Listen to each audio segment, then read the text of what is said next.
और चलिए आगे बढ़ते हैं। आपको बता दें, जम्मू कश्मीर से इस वक्त की बड़ी खबर सामने आ रही है। जम्मू कश्मीर में 4 निर्दलियों ने नेशनल कॉन्फ्रेंस का दामन थाम लिया है। आपको बता दें, इसके साथ ही जम्मू कश्मीर विधानसभा में अब नेशनल कॉन्फ्रेंस के विधायकों की संख्या 46 तक पहुंच गई है। ये बड़ी जानकारी, यानी कि अब जम्मू कश्मीर में नेशनल कॉन्फ्रेंस को कांग्रेस के विधायकों की जरूरत नहीं है। हालांकि उमर अब्दुल्ला ने यह कहा है कि कांग्रेस के साथ गठबंधन जारी रहेगा, लेकिन अब जम्मू कश्मीर में नेशनल कॉन्फ्रेंस को कांग्रेस के विधायकों की जरूरत नहीं पड़ेगी। ये बड़ी जानकारी निकलकर सामने आ रही है। आपको बता दें, विधानसभा चुनाव में सबसे बड़ी पार्टी के तौर पर उभरी थी नेशनल कॉन्फ्रेंस, तो वहीं अब 4 विधायकों ने नेशनल कॉन्फ्रेंस का दामन थाम लिया है। बड़ी जानकारी निकलकर सामने आ रही है। 4 निर्दलीय विधायक हैं जो अब नेशनल कॉन्फ्रेंस में शामिल हो गए हैं। अच्छी खबर नेशनल कॉन्फ्रेंस के लिए, अब विधायकों का आंकड़ा 46 तक पहुंच गया है। जम्मू कश्मीर में सरकार बनाने की हलचल अब तेज हो गई।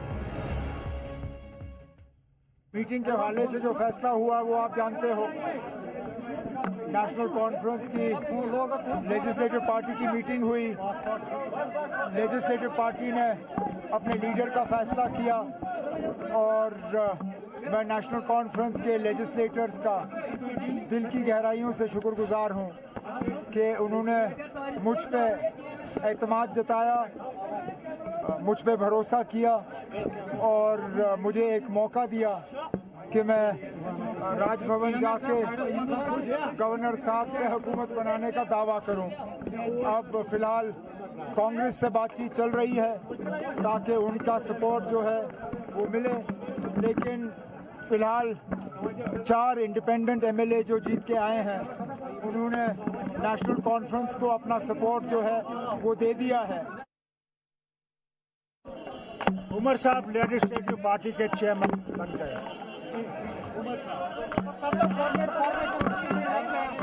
आप देखिए, मुझे देवीगुड़ा एयरपोर्ट ले जाना है। लीडर चुना गया और बहुत से लोगों ने ज्वाइन किया हमको, मेंबर्स ने। हमारी स्ट्रेंथ ऑलमोस्ट 46 से करीब हो गई है।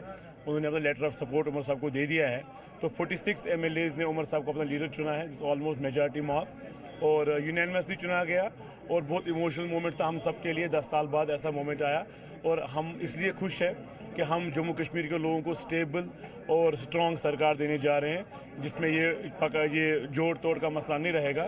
तो इसलिए हमारे लिए by all means it was a great moment for us, proud moment for all of us. और इसी खबर पर ज्यादा जानकारी के साथ हमारे साथ रजत वोरा इस वक्त जुड़े हुए हैं। रजत, क्या कुछ जानकारी है इस पूरे मामले पर? नेशनल कॉन्फ्रेंस के लिए यकीनन बेहद बड़ी और अच्छी खबर है।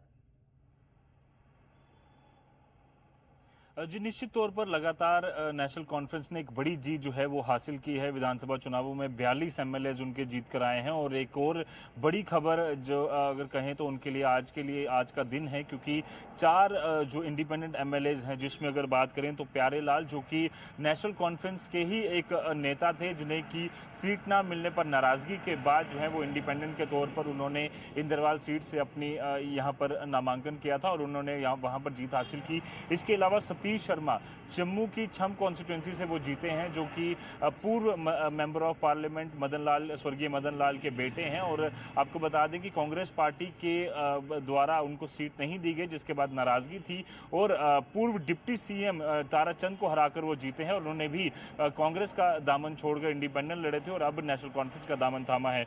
वहीं अगर बात करें तो चौधरी अकरम, जो कि सुरनकोट से जीते हैं, ये भी नेशनल कॉन्फ्रेंस के साथ वाबस्ता थे और एक बार फिर से इंडिपेंडेंट जीतने के बाद एक बार फिर से यहाँ पर शामिल हुए हैं एनसी में। और आखिरी नाम की बात करें तो डॉक्टर रमेश्वर सिंह, ये बनी से हैं, जो कि इंडिपेंडेंट जीते हैं और लगातार इनका भी काफ़ी वर्चस्व है अपने इलाके में। और इन चारों को जब ये चारों इंडिपेंडेंट कैंडिडेट एमएलए जब अब एनसी में शामिल हुए हैं तो 46 का आंकड़ा पहुंच चुका है। आपको बता दें कि जम्मू कश्मीर में 90 सीटें हैं विधानसभा की, जिसके बाद 5 और एमएलए जो है वो नॉमिनेट। जी बिल्कुल रजत, ऐसे में कांग्रेस के साथ गठबंधन को लेकर भी कई सवाल निशान खड़े होते हैं। हालांकि अब नेशनल कॉन्फ्रेंस के अध्यक्ष कह जरूर चुके हैं कि गठबंधन जारी रहेगा, लेकिन अगला रुख अब इसको लेकर क्या हो सकता है? जी, आपको बता दूं कि नेशनल कॉन्फ्रेंस और कांग्रेस ने प्री पोल अलायंस किया था और पर कांग्रेस को उसका ज़्यादा फायदा जो है दिखता हुआ नज़र नहीं आ रहा है। हमने देखा कि 6 ही सीटें कांग्रेस जो है वो जीत पाई और उसमें से भी ज़्यादातर सीटें जो हैं वो कश्मीर घाटी से हैं। एक ही सीट जम्मू संभाग से है, राजौरी की, जिसमें कि इफ्तिकार यहाँ पर जीते हैं एमएलए के तौर पर। उसके अलावा कश्मीर घाटी से 5 एमएलए जो हैं वो कांग्रेस के जीत कर आए हैं। नेशनल कॉन्फ्रेंस को कहीं ना कहीं जम्मू में भी कुछ और उम्मीदवार ऐसे चाहिए जिनके साथ वो मिलकर सरकार बना सके, ताकि जम्मू की रिप्रेजेंटेशन जो है वो हो सके। और इसीलिए ये चारों एमएलए जो जीते हुए एमएलए हैं अब नेशनल कॉन्फ्रेंस में शामिल हुए हैं। तो कहीं ना कहीं नेशनल कॉन्फ्रेंस का जो जम्मू में वर्चस्व है वो भी बढ़ता हुआ यहाँ पर नजर आ रहा है। और अब सरकार बनाने के लिए उनकी जो अगर बात करें तो नीतियां हैं उसमें कई सारे बदलाव भी हो सकते हैं, क्योंकि कांग्रेस पार्टी के पास सिर्फ 6 एमएलए हैं। क्या मंत्री पद उनको मिलेगा, क्योंकि यूटी के हिसाब से अगर हम देखें तो रूल के हिसाब से सिर्फ 9 मंत्री बनाए जाने हैं। तो अब देखना ही होगा कि कांग्रेस को क्या कुछ मंत्रालय मिल पाता है या कितना कांग्रेस नेगोशिएट कर पाने की स्थिति में बनती है, क्योंकि नेशनल कॉन्फ्रेंस अपने दम पर जरूर स्ट्रांग हो चुकी है और सिर्फ 2 ही एमएलए की शॉर्टेज है अगर वो सरकार बनाना चाहते हैं। तो ऐसे में नेशनल कॉन्फ्रेंस की स्थिति कई मायनों में बढ़ चुकी है। जी यकीनन, बहुत बहुत शुक्रिया रजत आपका तमाम जानकारी के लिए, हमारे साथ जुड़ने के लिए।